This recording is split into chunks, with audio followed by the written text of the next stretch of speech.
Hey folks, um, I thought I'd make a video on probably why a lot of people don't see Sasquatch when they're in the bush. And this is going to be from personal experience. In other videos I mentioned, I've done a lot of work in very remote areas in the wilderness. I've done a lot of hunting as well.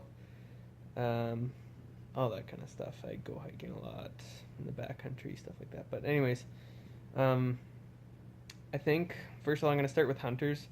The reason I think a lot of hunters see them is because they're being very aware of their surroundings. They're constantly looking for movement. They're constantly listening for sounds. They're being very aware. So that's why we hear of so many hunter encounters. They're also a lot of the time staying still, like in a tree stand or something. So the wildlife around them is not aware that they're there, and basically they're just kind of a fly on the wall. So animals can just act normal, that kind of thing, and they won't notice they're there. So I think that's kind of why the hunters run into them a lot because there are a lot of hunter encounters compared to kind of other things, I would say. Um, so I'm going to get into the reason why I've probably never seen one. It's entirely possible I've been not ever near one, but I'm pretty sure, as you've maybe seen in some of my previous videos, that I'm pretty sure I've been too close for comfort in kind of hindsight. But so in my job, I'm constantly looking at a screen. I'm looking at a GPS. I have a point I need to get to a lot of the time to take a sample. Or I'm looking at my GPS just to navigate the terrain, or I'm writing data down in my, because we have special GPSs where I can record geological data, stuff like that. Um, so I'm doing that when I'm standing still. When I've looked at a sample, I'm looking at a sample. For instance, if I'm really paying attention to just work. I'm walking through the bush. I do like nowadays.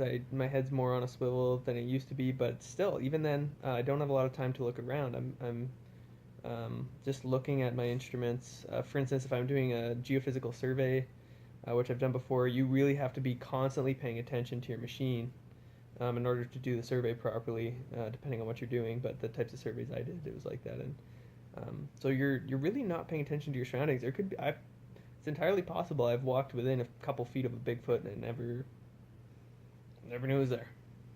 And I'm sure it's been like that with other animals, bears, wolves, whatever.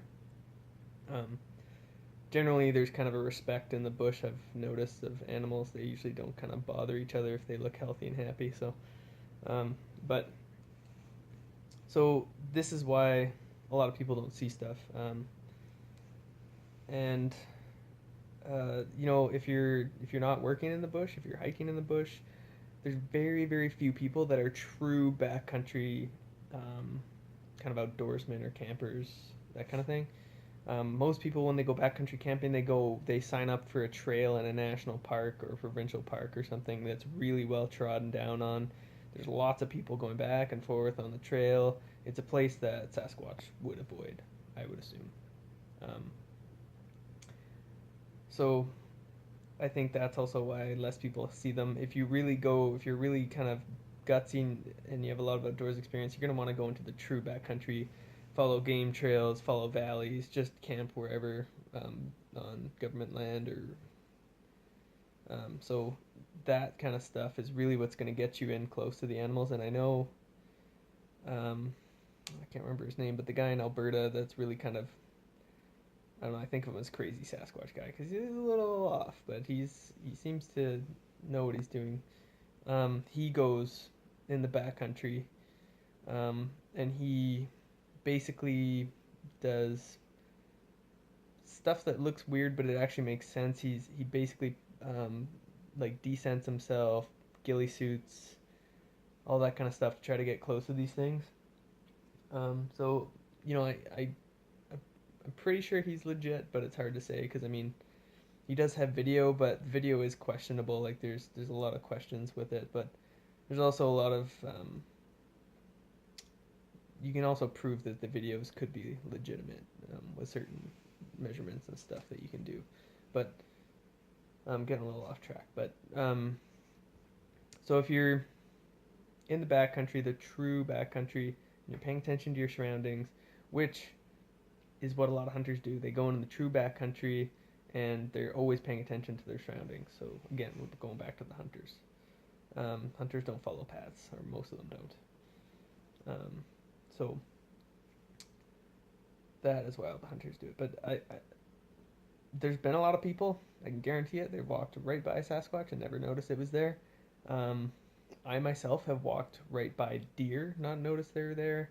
Like, I actually, literally, when I was hunting one year, I was looking for animals, and I walked right next to a deer, within 10 feet of it, walked past it, and then turned around just to look at my surroundings, and then the deer stood up, and the movement is what caught my eye. Um, it was just a gray blob that somehow I didn't notice, but it's interesting how your vision can be very based on movement, like what animals you see. Like otherwise, there's no reason to pay attention to that specific area if you're just scanning. So movement is really what catches your eye. So I think the Sasquatch are smart enough to not move when they're being seen. I think they're very, very expert camouflagers. Um, and as other people have mentioned in their experience, they're excellent at using the terrain to their advantage. For instance, kind of almost having like a retreat path that they can go up, where um, every time they retreat back, they can turn around and see you from where their vantage point is, but it's more difficult for you to see them.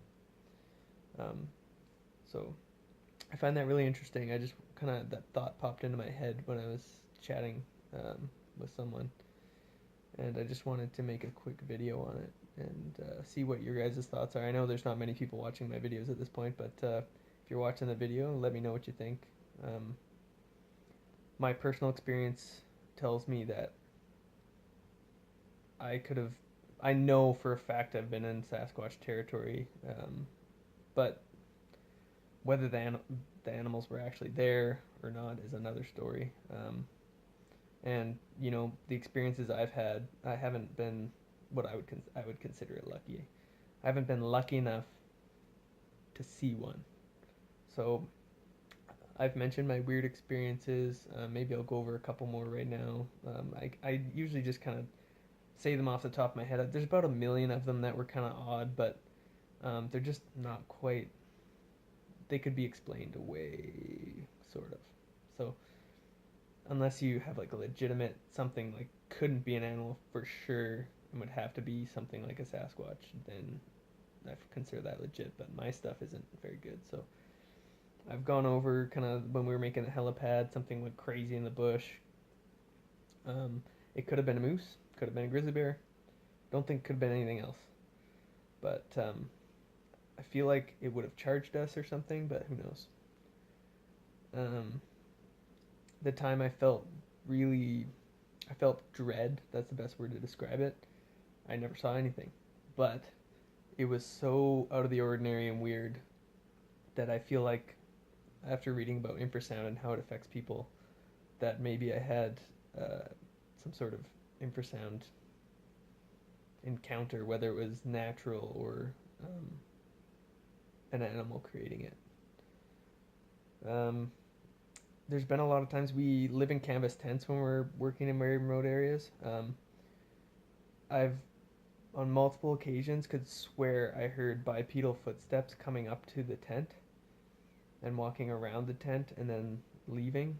Especially when I was working in Quebec, um, there was something was visiting the tent every night, and I, for some reason, the French guy I was working with, he sleeps like a friggin' log, and I'm a light sleeper, I guess. And every night these steps would wake me up, and they sounded bipedal, and they sounded fairly heavy. Like I thought there was a person outside. I legitimately thought there was a person outside, and I was like, "Who the hell is that?" Because uh, me and the French guy were in the tent, and the other guy was in the trailer, but the trailer was the other way.